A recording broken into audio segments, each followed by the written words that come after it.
यूनान में एक वजीर को उसके सम्राट ने फांसी की सजा दे दी थी।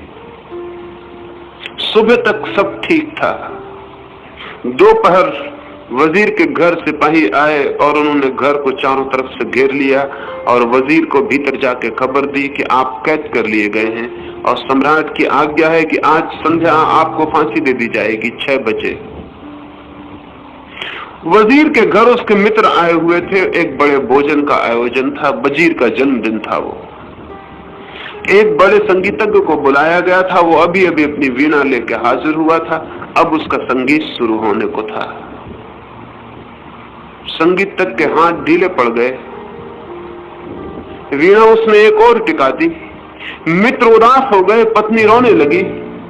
लेकिन उस वजीर ने कहा 6 बजने में अभी बहुत देर है, तब तक गीत पूरा हो जाएगा, तब तक भोज भी पूरा हो जाएगा। राजा की बड़ी कृपा है कि 6 बजे तक कम से कम उसने फांसी नहीं दी। लेकिन वीणा बंद क्यों हो गई? भोज बंद क्यों हो गया?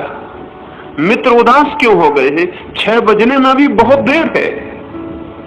6 बजे तक कुछ भी बंद करने की कोई जरूरत नहीं। लेकिन मित्र कहने लगे हम भोजन कैसे करें? संगीतज्ञ कहने लगा मैं वीणा कैसे बजाऊं? परिस्थिति बिल्कुल अनुकूल नहीं रही। वो आदमी हंसने लगा जिसको फांसी होने को थी। उसने कहा इससे अनुकूल परिस्थिति और क्या होगी? 6 बजे मैं मर जाऊंगा। क्या ये उचित न होगा कि उसके पहले मैं संगीत सुनूं? क्या ये उचित न होगा कि उसके पहले मैं अपने मित्रों से हंस लूं, बोल लूं, मिल लूं? क्या ये उचित न होगा कि मेरा घर एक उत्सव का स्थान बन जाए, क्योंकि सांझ 6 बजे मुझे हमेशा को विदा हो जाना? घर के लोग कहने लगे परिस्थिति अनुकूल न रही कि अब कोई वीणा बजाए। घर के लोग कहने लगे परिस्थिति अनुकूल न रही कि अब कोई भोज हो। लेकिन वो आदमी कहने लगा कि इससे अनुकूल परिस्थिति और क्या होगी जब 6 बजे मुझे हमेशा के लिए विदा हो जाना है। तो क्या ये उचित न होगा कि विदा होते क्षणों में मैं संगीत सुनूं? क्या ये उचित न होगा कि मित्र उत्सव करें? क्या ये उचित न होगा कि मेरा घर एक उत्सव बन जाए कि जाते क्षण में मेरे याद, मेरी स्मृति में हमेशा वे थोड़े से पल टके हुए रह जाएं जो मैंने अंतिम क्षण में विदाई के क्षण में अनुभव किए थे। और उस घर में वीणा बजती रही और उस घर में भोजन चलता रहा। यद्यपि लोग उदास थे, संगीतज्ञ उदास था, लेकिन वो वजीर खुश था, वो प्रसन्न था। राजा को खबर मिली। राजा देखने आया कि वो वजीर पागल तो नहीं। और जब वो पहुंचा तो घर में वीणा बजती थी और मेहमान इकट्ठे थे। और राजा जब भीतर गया तो वजीर खुद भी आनंद मग्न बैठा था। तो उस राजा ने पूछा तुम पागल हो गए हो? खबर नहीं मिली कि 6 बजे सांझ मौत तुम्हारी आ रही? उसने कहा खबर मिल गई, इसलिए आनंद के उत्सव को हमने तीव्र कर दिया। उसे शिथिल करने का तो सवाल न था, क्योंकि 6 बजे मैं विदा हो जाऊंगा। तो 6 बजे तक हमने आनंद के उत्सव को तीव्र कर दिया है, क्योंकि यह अंतिम विदा के क्षण स्मरण रह जाए। राजा ने कहा ऐसे आदमी को फांसी देना व्यर्थ है। जो आदमी जीना जानता है उसे मरने की सजा नहीं दी जा सकती है। उसने कहा मैं वापस ले लेता हूं। ऐसे प्यारे आदमी को अपने हाथों से मारूं ये ठीक नहीं। जीवन में क्या अवसर है, क्या परिस्थिति है, ये इस बात पर निर्भर नहीं होता कि परिस्थिति क्या है। ये इस बात पर निर्भर होता है कि हम उस परिस्थिति को किस भांति लेते हैं, किस एटीट्यूड में, किस दृष्टि से। तो मुझे ज्ञात नहीं होता कि कोई भी ऐसी परिस्थिति हो सकती है जो आपके जीवन में प्रभु की तरफ जाने से आपको रोकती हो। आप ही अपने को रोकना चाहते हो तो बात दूसरी है, तब हर परिस्थिति रोक सकती है। और आप ही अपने को न रोकना चाहते हो तो कोई ऐसी परिस्थिति न कभी थी और न कभी हो सकती है। थोड़ा ध्यान से अपनी दृष्टि को देखने की कोशिश आप करना, परिस्थिति पर दोष मत देना। थोड़ा ध्यान करना इस बात पर कि मेरा दृष्टिकोण, परिस्थिति को समझने की मेरी वृत्ति, मेरी अप्रोच, मेरी पहुंच तो कहीं गलत नहीं है। कहीं मैं गलत ढंग से तो चीजों को नहीं ले रहा हूं। एक घटना मुझे और स्मरण आती है। कोरिया में एक भिक्षुणी स्त्री, एक सन्यासिनी एक रात एक गांव में भटकी हुई पहुंची। रास्ता भटक गई है और जिस गांव पहुंचना चाहती थी वहां न पहुंच के दूसरे गांव पहुंच गई। उसने जाके एक द्वार पर दरवाजा खटखटाया। आधी रात है, दरवाजा खुला, लेकिन उस गांव के लोग दूसरे धर्म को मानते थे। वो भिक्षुणी दूसरे धर्म की थी। वो दरवाजे के मालिक ने दरवाजा बंद कर लिया और कहा, देवी ये द्वार तुम्हारे लिए नहीं, हम इस धर्म को नहीं मानते, तुम कहीं और खोज कर लो। और उसने चलते वक्त ये भी कहा कि इस गांव में शायद ही कोई दरवाजा तुम्हारे लिए खुले, क्योंकि इस गांव के लोग दूसरे ही धर्म को मानते हैं और हम तुम्हारे धर्म के शत्रु हैं। आप तो जानते ही हैं, धर्म आपस में बड़े शत्रु हैं। एक गांव का अलग धर्म है, दूसरे गांव का अलग धर्म है। एक धर्म वाले को दूसरे धर्म वाले के यहाँ कोई शरण नहीं, कोई आशा नहीं, कोई प्रेम नहीं। द्वार बंद हो जाते। द्वार बंद हो गए। उस गांव में उसने 2-4 दरवाजे खटखटाए, लेकिन दरवाजे बंद हो गए। सर्द रात है, अंधेरी रात है, वो अकेली स्त्री है, वो कहां जाएगी। लेकिन धार्मिक लोग इस तरह की बातें कभी नहीं सोचते।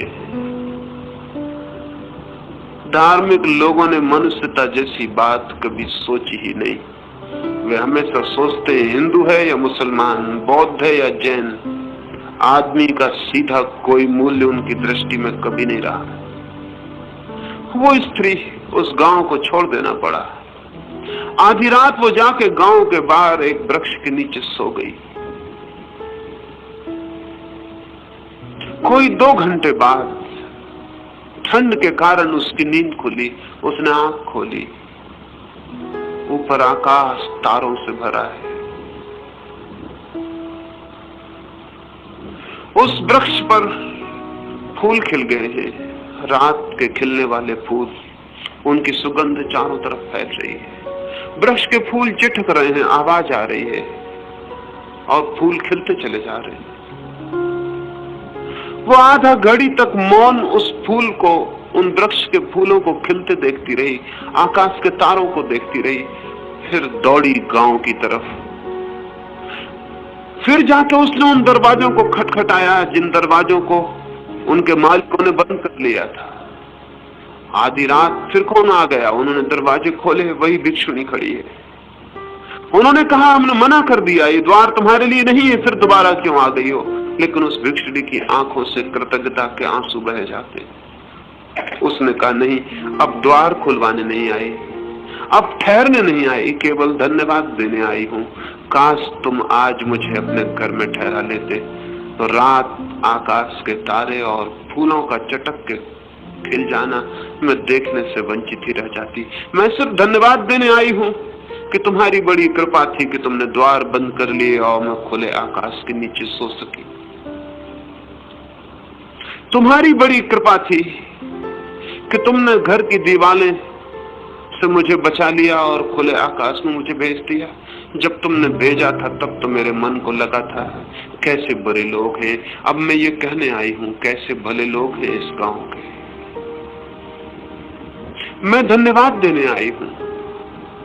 परमात्मा तुम पर कृपा करे, जैसी तुमने मुझे एक अनुभव की रात दे दी।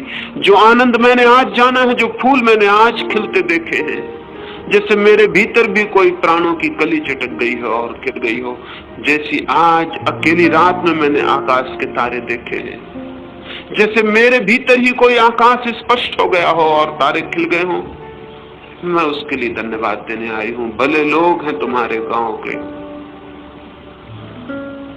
परिस्थिति कैसी है इस पर कुछ निर्भर नहीं करता, हम परिस्थिति को कैसा लेते हैं इस पर सब कुछ निर्भर करता है। हर एक व्यक्ति को परिस्थिति कैसी लेनी है ये सीख लेना चाहिए, तब तो राह पर पड़े हुए पत्थर भी सीढ़ियां बन जाते हैं। और जब हम परिस्थितियों को गलत ढंग से लेने के आदी हो जाते तो सीढ़ियां भी मंदिर की पत्थर मालूम पड़ने लगती हैं जिनसे रास्ता रुकता है। पत्थर सीढ़ी बन सकते हैं, सीढ़ियां पत्थर मालूम हो सकती है। अवसर दुर्भाग्य मालूम हो सकते हैं, दुर्भाग्य अवसर बन सकते हैं। हम कैसे लेते हैं, हमारे देखने की दृष्टि क्या है, हमारी पकड़ क्या है, जीवन का कौन हमारा क्या है, हम कैसे जीवन को लेते और देखते हैं। आशा से भरकर जीवन को देखें। साधक अगर निराशा से जीवन को देखेगा तो गति नहीं कर सकता है। आशा से भरकर जीवन को देखें। अधैर्य से भरकर जीवन को देखेंगे अपने मन को, तो साधक एक कदम आगे नहीं बढ़ सकता है। धैर्य से, अनंत धैर्य से जीवन को देखें। उतावलेपन में जीवन को देखेंगे, शीघ्रता में भागते हुए, तो साधक एक इंच आगे नहीं बढ़ सकता। प्रतीक्षा से जीवन को देखें, अनंत प्रतीक्षा से। जो आज नहीं हुआ वो कल हो सकेगा, जो कल भी नहीं होगा वो परसों हो सकेगा। हो सकेगा। प्रतीक्षा और आशा मनुष्य के जीवन में अज्ञात के रास्ते पर, जहां कोई माइल स्टोन नहीं लगे हुए हैं जिनसे पता चल सके कि हम कितने चल गए, जहां कोई भीड़ साथ नहीं चलती जिससे आश्वासन मिल सके कि हम कितना बढ़ गए, एकांत के रास्ते पर, अकेले के रास्ते पर मनुष्य प्रभु की तरफ जाता है। वहां उसे प्रतीक्षा उसके साथ ना हो, धैर्य साथ ना हो, आशा साथ ना हो, जीवन को देखने का आनंदपूर्ण दृष्टिकोण साथ ना हो, प्रार्थनापूर्ण मन साथ ना हो, तो फिर आगे बढ़ना बहुत कठिन है। इस संबंध में 2-3 बातें समझ लेनी चाहिए और फिर कुछ प्रश्न बच रहेंगे तो कल हम उन पर बात करेंगे। 2-3 बातें समझने के बाद हम रात्रि के ध्यान के लिए बैठेंगे। मैंने कहा साधक के लिए आशापूर्ण दृष्टि चाहिए। सामान्यतः हमारी दृष्टि बड़ी निराशापूर्ण है। हम चीजों को हमेशा अंधेरे हिस्से की तरफ से देखते हैं। हमेशा हम वहां से देखते हैं जहां चीजें दुखद, कष्टपूर्ण, प्रतिकूल प्रतीत होने लगती हैं। एक आदमी एक अजनबी गांव में गया हुआ था। उसने जाके गांव के भीतर पूछा कि मैं फला युवक को खोजने आया हूं, मैंने सुना है वो बहुत अच्छी बांसुरी बजाता है। जिस आदमी से उसने कहा था, उसने कहा छोड़ो ये ख्याल, वो आदमी क्या बांसुरी बजाएगा, वो आदमी चोर है, बेईमान है, झूठा है, वो क्या बांसुरी बजाएगा, उस जैसा चोर आदमी नहीं हमारी बस्ती में। तो उसने कहा फिर मैं क्या पूछूं, मुझे उसकी खोज करनी है, क्या मैं ये पूछूं कि तुम्हारी बस्ती में जो सबसे ज्यादा चोर है वो कहाँ रहता है? उसने कहा इसी तरह पूछोगे तो पता भी चल सकता है।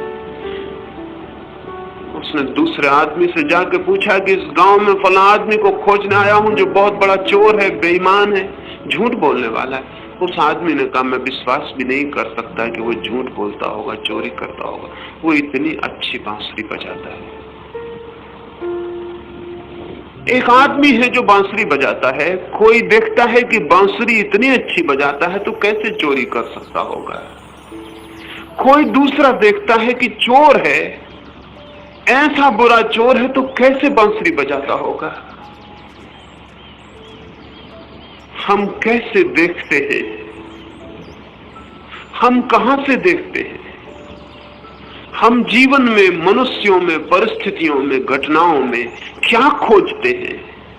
हम कोई प्रकाशोज्वल पक्ष खोजते हैं या कोई अंधकारपूर्ण बात?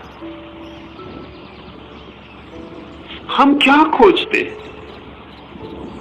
हम कोई प्रकाश की किरण खोजते हैं या अंधकार की कोई धारा? हम जब फूलों के पास जाते हैं तो कांटों की गिनती करते हैं या फूलों की? हम जब किसी मनुष्य के पास बैठते हैं तो हम उसके भीतर क्या देखते हैं? कोई प्रशंसा का द्वार या निंदा की कोई गंदी गली? हम क्या खोजते हैं? हमारी दृष्टि क्या है? और जो दृष्टि हमारी होगी धीरे धीरे धीरे धीरे हमारे भीतर उसी तरह का भाव घनीभूत होता चला जाता है। साधक के लिए स्पष्ट रूप से बहुत आशावादी दृष्टि चाहिए, बहुत प्रकाशपूर्ण पक्ष को देखने की सामर्थ्य चाहिए। प्रत्येक स्थिति में वो खोज सके कि शुभ क्या है, और घने से घने कांटों के जंगल में वो एक फूल भी खोज सके कि ये फूल है। तो उसका रास्ता निरंतर कांटों से मुक्त होता चला जाता है। रोज रोज उसे फूलों के और गहरे से गहरे मार्ग मिलते चले जाते हैं। हम जो खोजते हैं वही हमें मिल जाए तो आश्चर्य नहीं है, वही हमें मिल जाता है। हम क्या खोजने निकल पड़े हैं वही हमें मिल जाता है। तो थोड़ी अपनी परिस्थितियों पर विचार करना, क्या उन परिस्थितियों में कोई भी संभावना नहीं है शुभ की? क्या उन परिस्थितियों में कोई भी अनुकूलता नहीं? क्या उन परिस्थितियों में कोई भी मैत्री की संभावना नहीं? क्या उन परिस्थितियों में कुछ भी नहीं है जहां से द्वार खोला जा सके, दीवार तोड़ी जा सके, रास्ता बनाया जा सके, दिया जलाया जा सके? खोजेंगे तो पाएंगे, बहुत कुछ है, बहुत कुछ है। नहीं खोजेंगे या गलत को खोजते रहेंगे तो पाएंगे कुछ भी नहीं। एक आदमी के पैर में चोट लग गई है, वो बहुत बेचैन, बहुत दुखी परमात्मा की निंदा करता हुआ है। एक मकान की एक बड़ी मंजिल में न्यूयॉर्क के एक लिफ्ट पर सवारी कर रहा है, ऊपर जा रहा है। जैसे ही लिफ्ट ऊपर उठने लगी है, उसने देखा है कि लिफ्ट पर एक और आदमी भी सवार है। उसके दोनों पैर कटे हुए, वो कुर्सी पर बैठा हुआ है, हंस रहा है और गीत गुनगुना रहा है। उसके पैर में जरा सी चोट थी, वो परमात्मा के प्रति क्रोध से भरा हुआ था। उसने उस आदमी से पूछा कि मेरे दोस्त, तुम्हारे पास क्या है? तुम्हारे दोनों पैर कटे हुए हैं और तुम गीत गुनगुना रहे हो और हंस रहे हो। उस आदमी ने कहा, मेरी दोनों आंखें शेष है, मेरे दोनों हाथ अभी शेष है। मैंने ऐसा आदमी भी देखा है जिसके दोनों हाथ भी कट गए थे। मैंने ऐसा आदमी भी देखा है जिसकी दोनों आंखें भी नहीं थी। दोनों पैर ही गए तो क्या हुआ? अभी मेरे दोनों हाथ शेष है, मेरी दोनों आंखें शेष है, अभी और सब कुछ तो शेष है। मैं दो पैर जो चले गए हैं उनके लिए भगवान के प्रति क्रोध प्रकट करूं, या जो मेरे पास शेष है उसके लिए धन्यवाद दूं? मैं क्या करूं? जो हमारे पास है उसके लिए हम धन्यवाद दें, या जो हमारे पास नहीं है उसके लिए हम शिकायत करें? मर्जी है आदमी की, जो चाहे करे, चाहे शिकायत करे, चाहे प्रशंसा करे, कोई कुछ कहने नहीं आएगा। लेकिन दोनों हालतों में जमीन और आसमान का फर्क पड़ जाएगा, और उस फर्क से खुद को पीड़ा झेलनी पड़ेगी। शिकायत करने वाला मन धीरे धीरे उदास हो जाता है और निराश हो जाता है। धन्यवाद देने वाला मन धीरे धीरे आनंद से भर जाता है, प्रफुल्लता से, आशा से। जो आशा से भर जाता है वो आगे कदम उठा सकता है, जो निराशा से भर जाता है उसके उठे हुए कदम भी पीछे लौटने लगते हैं। तो मैं आपको कहूंगा, अपनी परिस्थितियों में खोजे कि क्या वहां आशापूर्ण कोई भी संभावना नहीं। दूसरी बात, क्या 24 घंटे में थोड़े से क्षणों के लिए अपनी परिस्थितियों से मुक्त नहीं हुआ जा सकता? नींद रोज मुक्त कर देती है, आपकी सारी परिस्थितियां बाहर पड़ी रह जाती। ना आप गरीब रह जाते, ना आप अमीर रह जाते, ना आप दुखी रह जाते, ना आप सुखी रह जाते। नींद आपको कहीं ले जाती है जहां आप परिस्थितियों के बाहर हो जाते। क्या थोड़ी देर के लिए जानते बूझते परिस्थितियों के बाहर नहीं हुआ जा सकता? और स्मरण रहे, जो आदमी अपनी परिस्थितियों के बाहर थोड़े से क्षणों को भी सचेत रूप से हो जाता है, उसे ये पता चल जाता है कि वो तो हमेशा ही परिस्थितियों के बाहर है। परिस्थितियां उसके आसपास आती हैं और गुजर जाती हैं, वो हमेशा परिस्थितियों के बाहर है। एक क्षण को भी परिस्थितियों को अतिक्रमण कर जाने पर यह पता चलता है कि मनुष्य की चेतना हमेशा परिस्थितियों के बाहर है। सांझ आती है, सुबह आती है, सूरज निकलता है, रात आ जाती है, आदमी के आसपास से सब गुजर जाता है और आदमी हमेशा अलग खड़ा रह जाता है। जिस दिन इस पृथकता का बोध होगा, जिस दिन जीवन के बीच इस साक्षी का भाव उदय होगा कि मैं तो दूर खड़ा रह जाता हूँ, धाराएं आती हैं और बह जाती हैं, हवाएं आती हैं और गुजर जाती हैं, धूप आती है, शीत आती है, बर्फा आती है, गर्मी आती है और मैं दूर खड़ा रह जाता हूँ, मैं पृथक अलग खड़ा रह जाता हूँ।